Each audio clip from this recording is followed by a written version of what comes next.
Praise lord. దేవుని ప్రియులారా, ఈరోజు ప్రభువు మనకిచ్చే వాగ్దానము మీకా 5వ అధ్యాయము 9వ వచనము.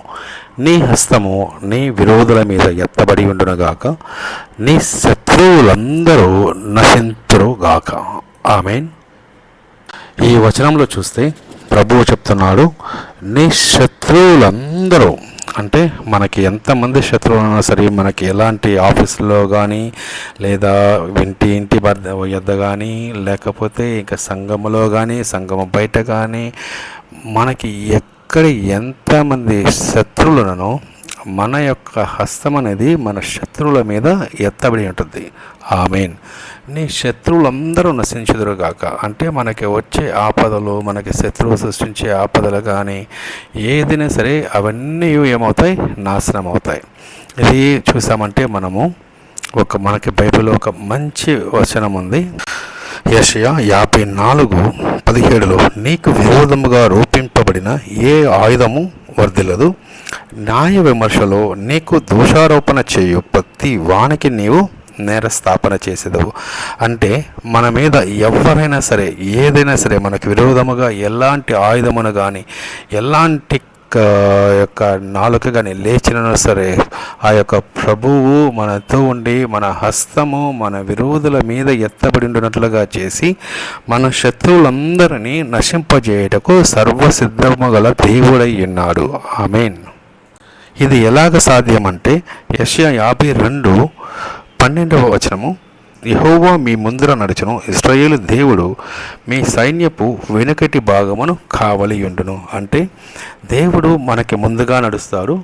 అలాగనే మన యొక్క సైన్యపు మన సైన్యం అంటే ఇక్కడ చూసామంటే మన యొక్క వృత్తి కానివ్వండి, లేకపోతే ఉద్యోగం కానివ్వండి, బిజినెస్ కానివ్వండి, ప్రతి ఒక్క దానికి మనకి ముందుగా మన దేవుడు నడుస్తాడు. అలాగనే మనకి వెనుకగా మన యొక్క దేవుడు కావలి ఉంటారు. ఇలాగనే మన యొక్క ప్రతి అడుగులోనూ మనము త్రొట్టిల్లకుండా మనము నడిచేటకు ఆ దేవుడు సహాయము చేసి మనల్ని నడిపించుటకు సర్వసిద్ధుడై ఉన్నాడు. మరలా చూసినట్లయితే యెషయా 26:12 వచనములో, యెహోవా నీవు మాకు సమాధానము స్థిరపరచదు, నిజముగా నీవు మా పక్షమున నుండి మా పనులన్నిటినీ సఫలము చేయుదు. ఆమేన్. ఎంత మంచి మాట. మొదట మనం చెప్పినాడు, విరోధుల మీద మన హస్తము ఎత్తబడి ఉండినట్లుగా ఆ దేవుడు చేస్తాడు. ఆ తర్వాత చూసారంటే మన యొక్క శత్రువులందరినీ నశింపజేస్తాడు. ఆ తర్వాత చూసామంటే దేవుడు చెప్పి ఉన్నాడు, మనకి విరోధముగా రూపించబడిన ఎటువంటి నాలుకను సరే ఎటువంటి ఆయుధమును సరే వర్ధిల్లకుండా ఆ దేవుడే చేస్తాడు. అలాగనని యెషయాలో మరలా చెప్పినాడు, నీ ముందర యెహోవా నీ ముందర నడుచును, నీ వెనుకటి భాగమును అంటే మన యొక్క వెనుకటి భాగాన్ని దేవుడు కాస్తాడని. సో ఇక్కడ చూసామంటే ఇక్కడ కూడా చెప్పి నీకు సమాధానం. ఎవరికి? యేసుక్రీస్తుని నమ్మిన మనకి సమాధానాన్ని ఏం చేస్తాను? స్థిరపరుస్తున్నాడు. అంటే బైబిల్లో ఒక వచనం ఉంది, నేను మోయగా తీయగలవాడు ఎవడు, నేను తీయగా మోయగలవాడు ఎవడని. అంటే ఆ దేవుడు మనకు సమాధానాన్ని స్థిరపరుస్తున్నాడు. ఆ సమాధానం స్థిరపరిస్తే దానిని ఇంకా ఎవరునో ఏమి చేయగలరు? దాన్ని వేరు చేయలేరు. ఆ సమాధానాన్ని మన నుంచి వేరు చేయలేరు. నిజముగా నీవు మా పక్షమున నుండి మా పనులన్నిటినీ సఫలము చేయదు. ఆమేన్. దేవుడు మన పక్షం నుండి మన యొక్క ప్రతి పనిని సఫలము చేయగల దేవుడై ఉన్నాడు. ఏ పనులు చేసినా సరే, మనం ఎలాంటి పనులు చేసినా సరే దేవుని చిత్త ప్రకారము మనము చేసినప్పుడు మన పనులన్నీ సమాధానముగా మనకి సఫలము చేయుటకు ఆ దేవుడే సంసిద్ధుడై మన మధ్యకు వచ్చి ఉన్నాడు. ఆమేన్.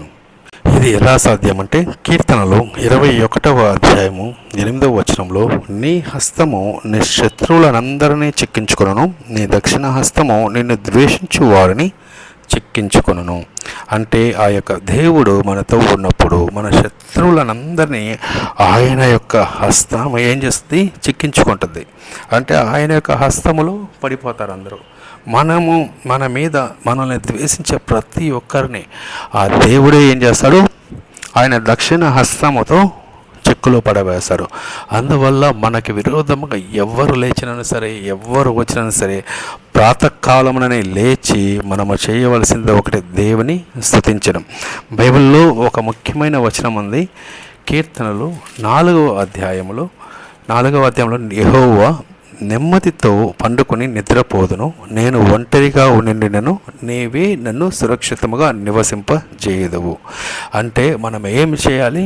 రాత్రుల్లో పడుకొని నెమ్మదిగా నిద్రపోవాలి. నెమ్మదిగా నిద్రపోవాలంటే మనకు కావాల్సింది ఏందిరా అంటే, రాత్రులలో మనం పడుకునేటప్పుడు మన పడకల మీద మన యొక్క ప్రార్థన అనేది దేవుని వైపు ఉండాలి.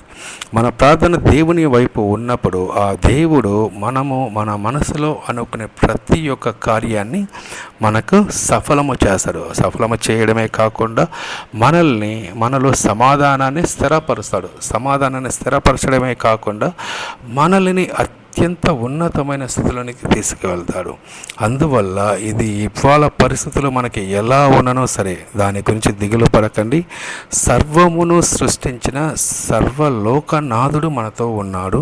ఆయనే మనల్ని రక్షించి మన శత్రువులను నాశనము చేయుటకు సిద్ధముగా ఉన్నాడు.